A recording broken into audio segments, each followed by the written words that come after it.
Hi, and welcome to Berry Aftercare. I am your host, Dr. Connie Stapleton, and I am very grateful to be spending time with you and very grateful to you to be spending some time with me. I love doing the Berry Aftercare videos because my passion in life is to pass on the kind of skills that I have learned to make my life better. And in making my life better, I have quit abusing my body with food, alcohol, any other kinds of substances that aren't good for me. I am living a life to the fullest and most of the time being my best. Not always, but hey, we're working toward that. And remember, one of the things I want you to keep in mind today, and I will repeat this, is something I learned a long time ago, and I've shared this with you in different videos, but it's a saying, and listen carefully to this. I am only responsible for the effort that I put into whatever I do. Now, let me break that down just a little bit. I'm responsible for the effort I put into whatever I do. So if it's my exercise, I'm responsible for the effort I put into what I do. Now, you know what? Maybe on a certain day, I don't have as much energy as I did on another day, but I'm responsible for the effort that I put in. If I'm having a conversation with somebody, I'm responsible for the effort I put in, whether I'm fully listening to them, whether I'm sharing myself in a direct and honest way, whatever it happens to be. So when it comes to my eating, I'm responsible for the effort that I put into what I do. If I make a food plan, I'm responsible for putting the effort to follow that. Heck, I'm responsible for the effort to make the food plan in the first place. So we are always responsible for the effort that we put into whatever we do. That doesn't mean we're always responsible for the outcome. And I think I've mentioned this before, that you may put in 100% effort into what goes into your mouth, how much exercise you're eating, and yet the outcome isn't always what you would like. You don't lose the amount of weight you would like, or maybe your weight goes up, whatever it is. So we're only responsible for the effort we put into whatever we do. Sometimes you may have water weight gain, or it may be that time of the month for you, or you may be on medications that cause weight gain. But as long as you put forth the effort into what you do, you can trust that the outcome will follow. Let's talk about this in terms of communication, because what we're going to be talking about today is exactly that, communication styles. So I'm responsible for the effort that I put into whatever I do. And if I put forth positive effort into having a direct, respectful conversation with you, I'm not responsible for how you come back to me. You may respond in kind and be respectful and share your ideas and acknowledge that you heard mine, or you may laugh at me, or you may tell me, where did I crawl out from under? Or you may tell me to get off my high horse, or who knows what you're going to do. I'm responsible for what I do. And when it comes to communication, if I want my communication to be the best it can be, I'm responsible for learning the skills of healthy, assertive communication. So today we're going to talk about 4 different communication styles, and I want you to work on figuring out which one you typically engage in. And I want you to understand that this correlates directly to your weight loss program and your journey toward living a healthy lifestyle. Your lifestyle includes more than just what you eat and your exercise. It includes the quality of the relationships you have.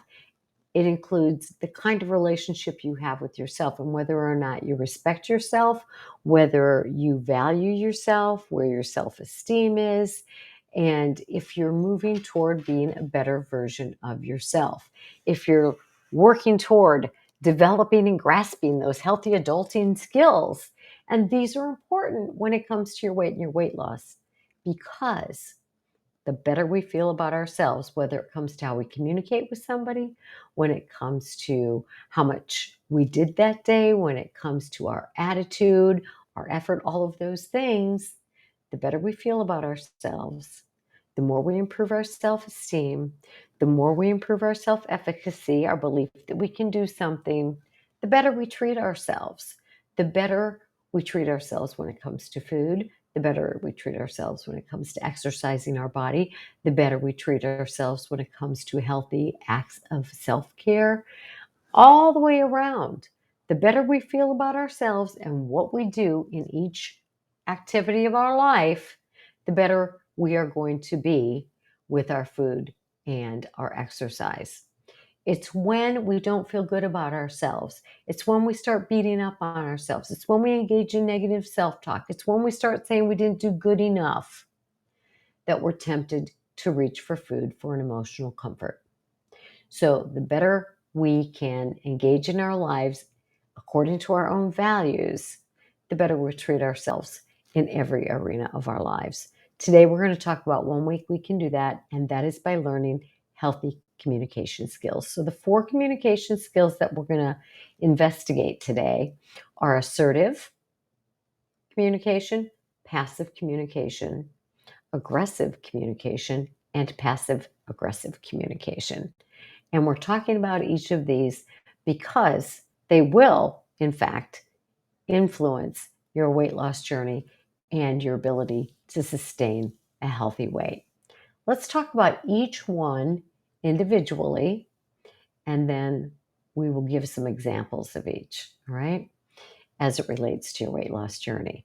All right, so let's talk about assertive communication because this is the one we're going for, folks. This is the one we want to do. We want to be assertive communicators. Guess what? It's the least used. It's the most effective, but the least used. Why is that? It's used the least because it's modeled the least. Most of us did not grow in homes where we saw healthy, assertive communication being modeled by our parents or our caregivers.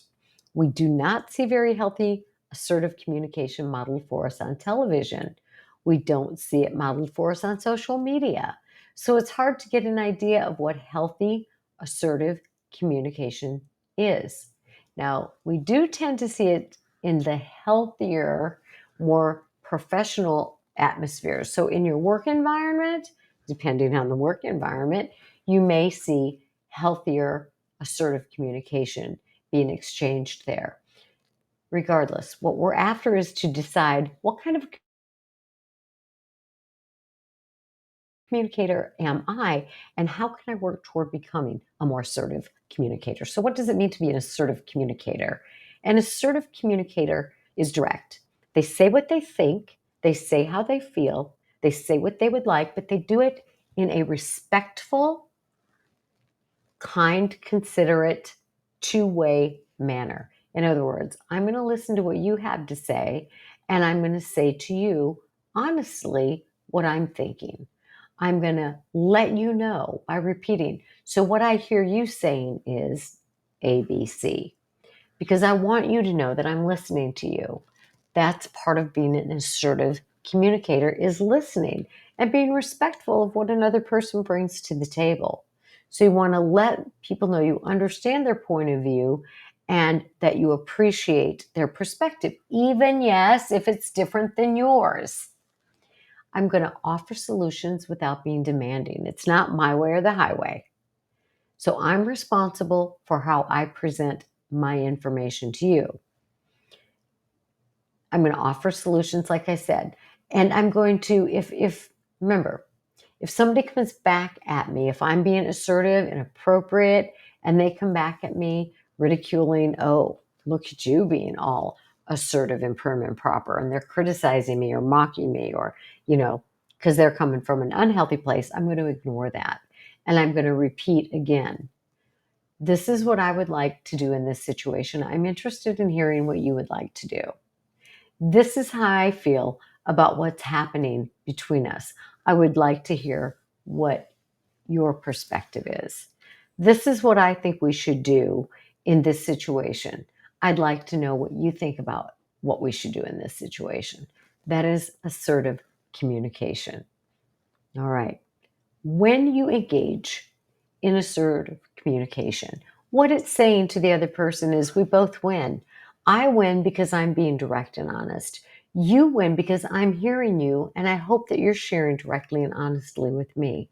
We both win because we want to hear each other's perspectives, possible solutions and work together to find a respectful way where we both feel our needs have been met or we've been heard.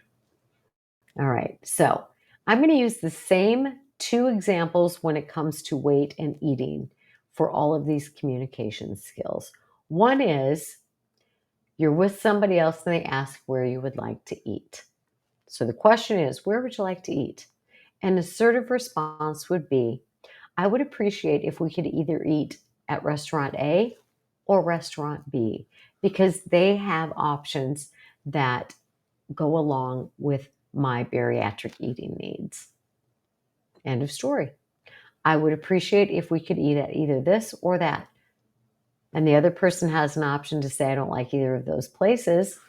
Or they can say, great, I love so and so. My responsibility, I'm responsible for the effort I put into what I do. So I'm respectfully saying, I like this or this, and this is why. I might also add, if either one of those are all right with you. Otherwise, we can come up with another option that works for both of us. Okay, so that's an assertive response to where would you like to eat. Here's the second scenario.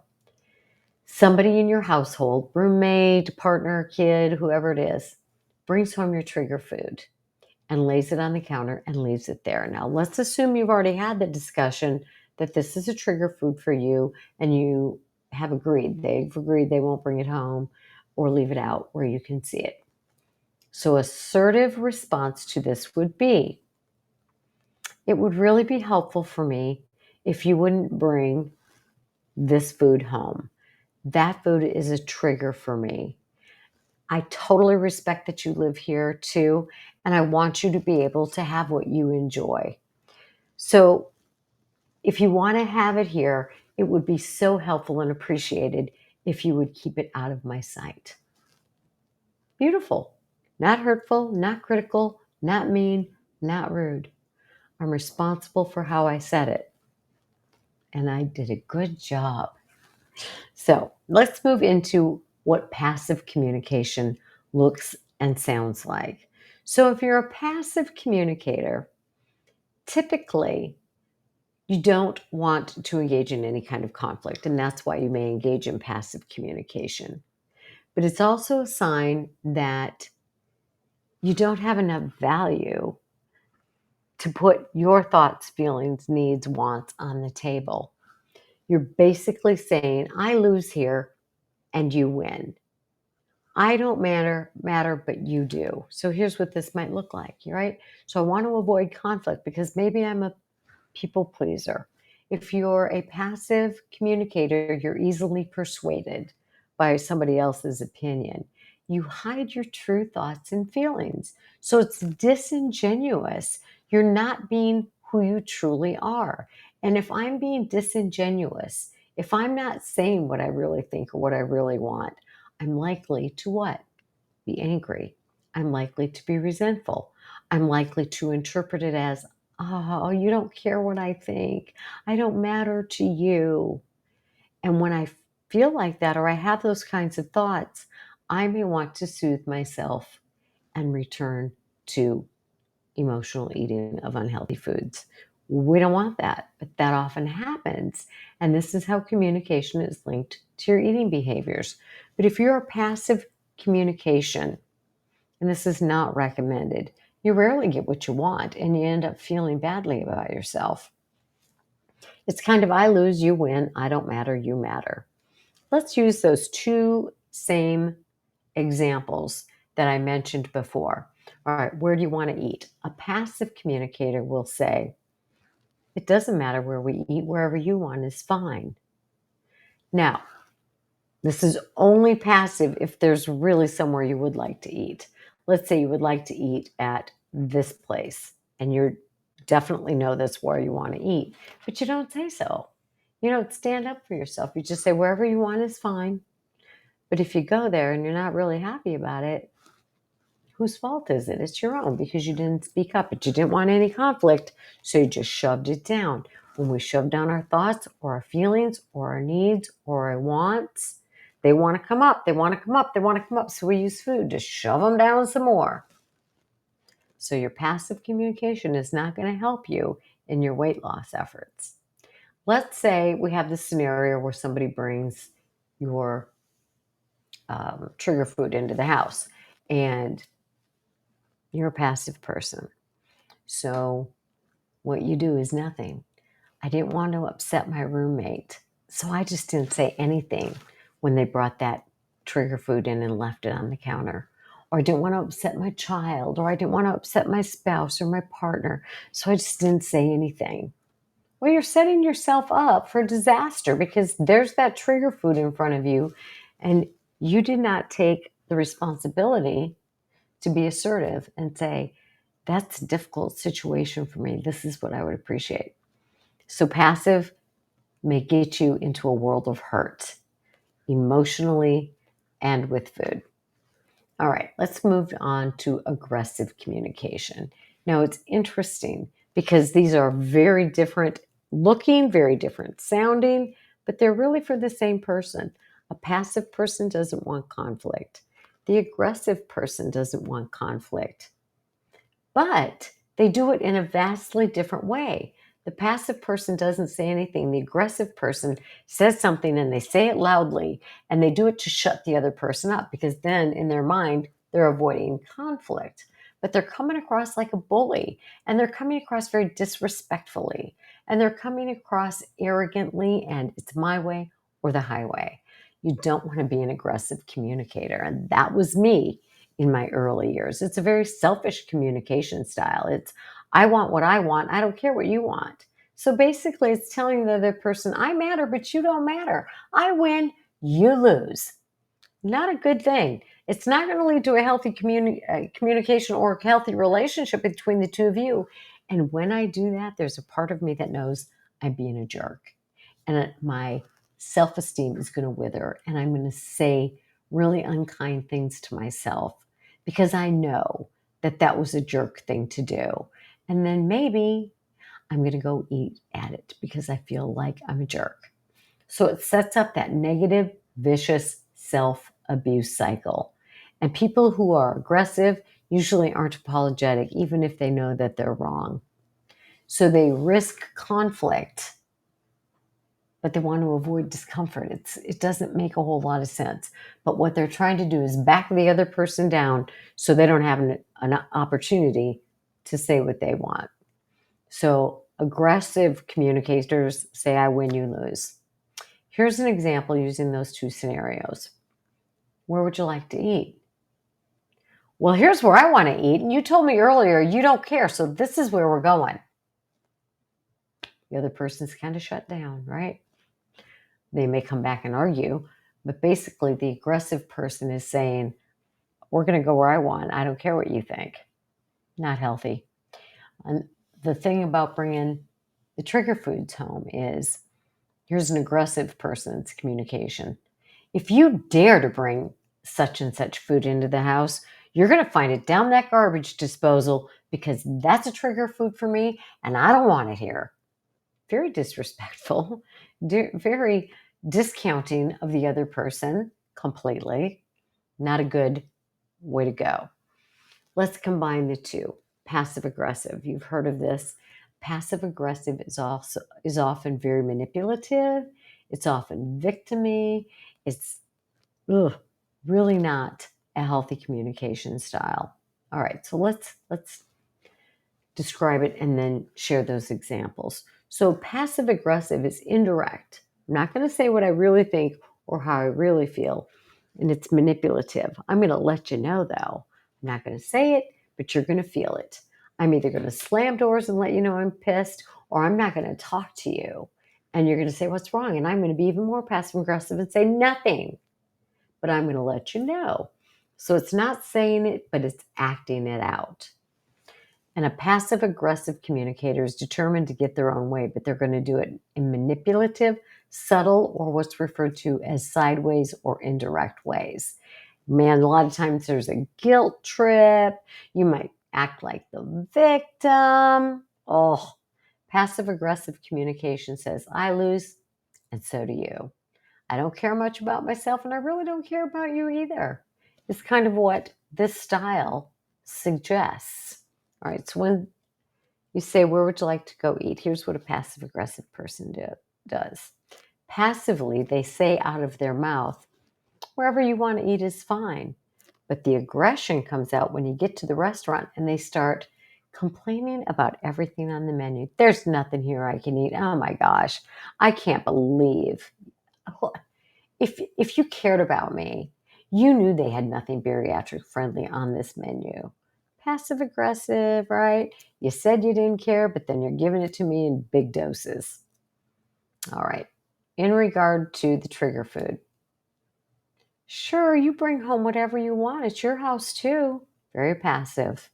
It doesn't matter that you said you were going to support me in my weight loss journey. Very aggressive, sarcastic, backstabbing. So passive aggressive, really unhealthy. It's not going to lead you to have a good relationship with whoever that is. And you're not going to feel too good about yourself either because, if you listen to that little voice that says, geez, you're being a jerk, or while you're playing the victim, you may not want to own it, but it's probably there somewhere. And when we feel badly about ourselves, we treat ourselves badly. We may punish ourselves with food or say we're trying to soothe ourselves with food.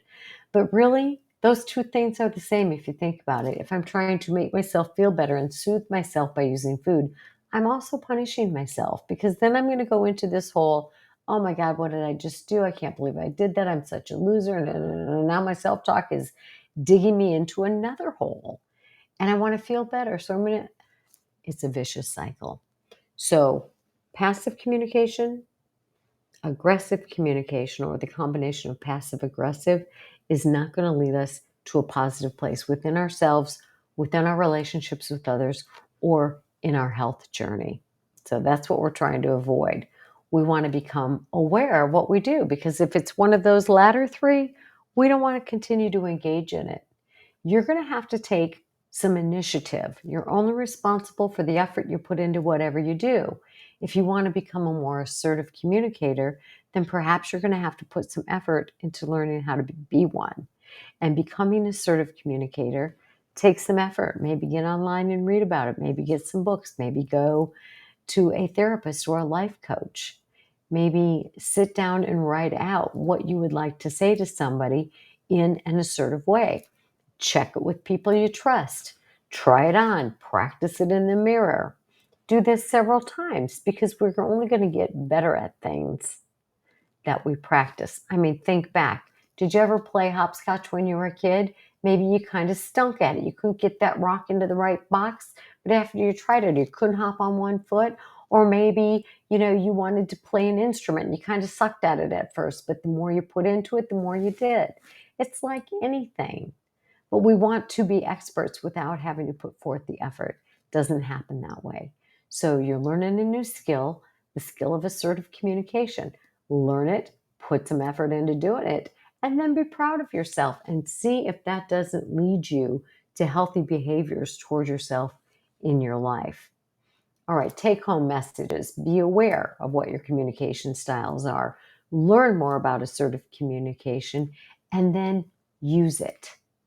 So, invitations, you're always invited to share the Bariatric Care podcast, share the Bariatric Care program, and invite somebody to become part of the program. But I also invite you to literally sit down and write these out. Write out some examples of assertive communication so that you can be better at it. And until then, remember, we are talking about your health.